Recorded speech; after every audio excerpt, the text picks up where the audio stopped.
Howdy everyone, it's me once again, the one and only Killer Rodan. Alright then, getting to the point here is that I'm going to review a graphic novel, and a big part of that is because I want to review more books on this channel.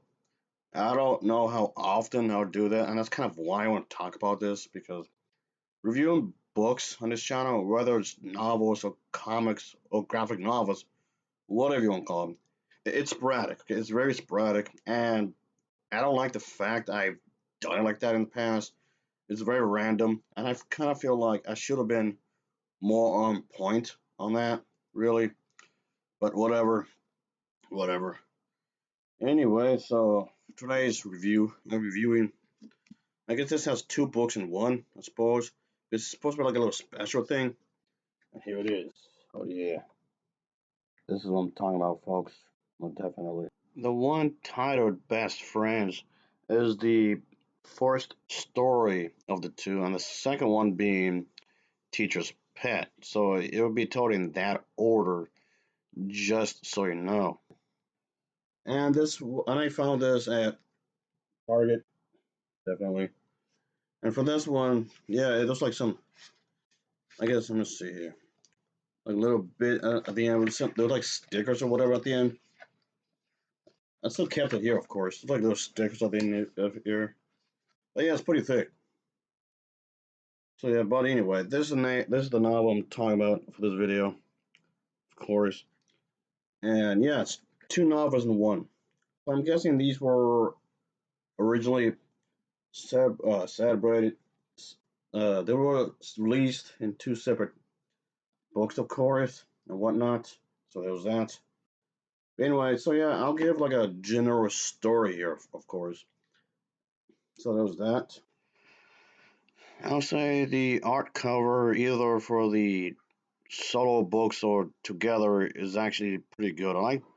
They're kind of like the artwork for the covers separately a bit better because the artwork for the cover for the two books set does feel kind of crowded. So this version of the cover does look a bit better, if you ask me, because it's not as crowded.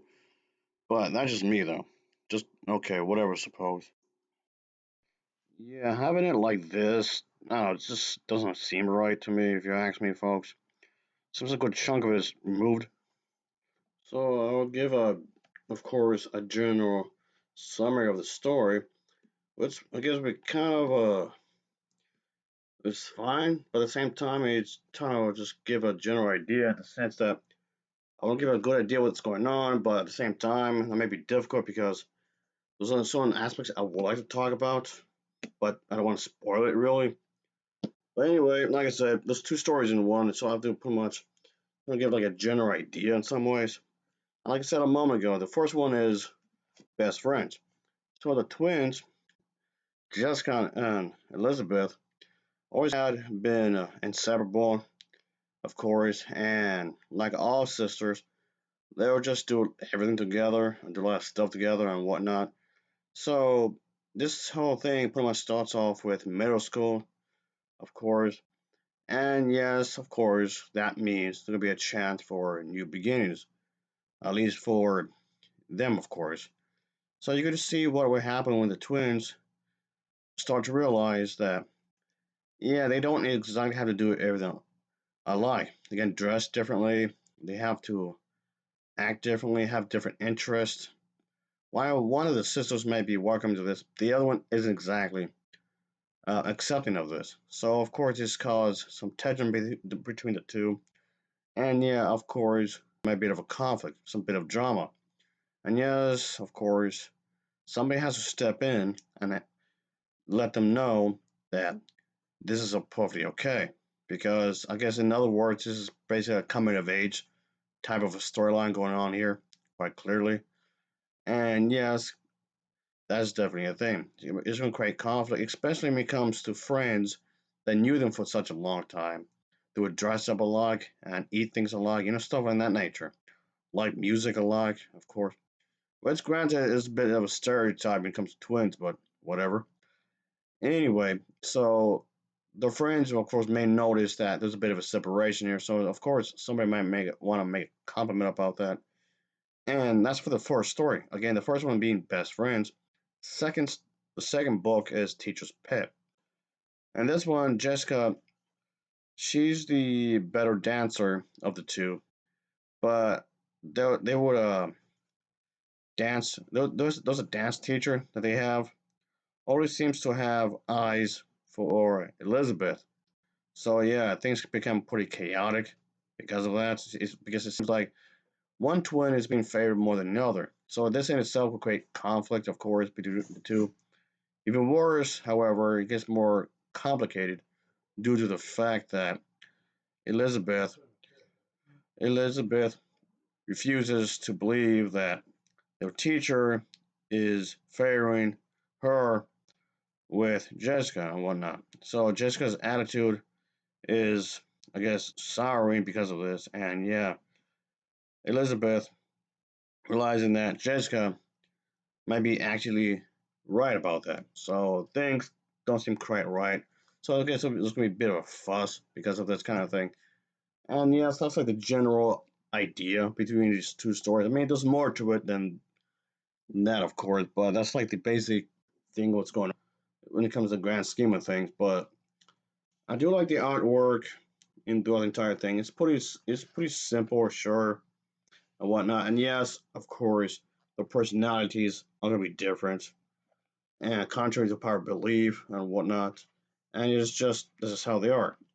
And yes, one might be a bit more meaner than the other, and it does show down on here because there's even one part where one twin actually attempts to pretend to be the other and does like a really mean prank on some one of the other students, and that does create a rift right there as well, unfortunately.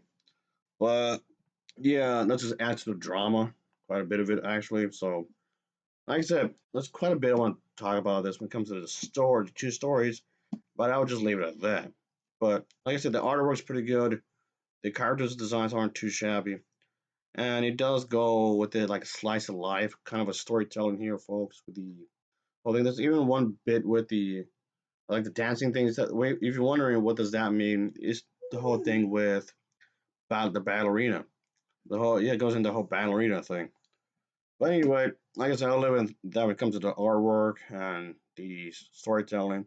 The colors are really nicely done. I like the colors that was done here quite clearly. I like the coloring.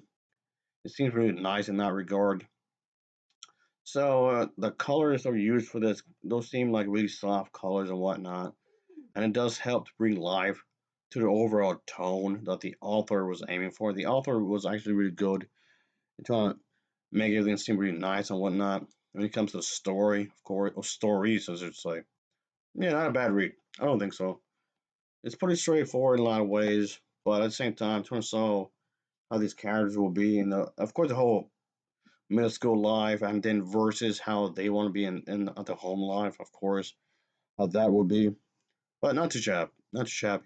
I'll give this book an overall rating of a 7.0 out of 10. It gets a 7.0 out of 10. So as always, thanks for watching and take care. Until next time, see ya. Oh yeah.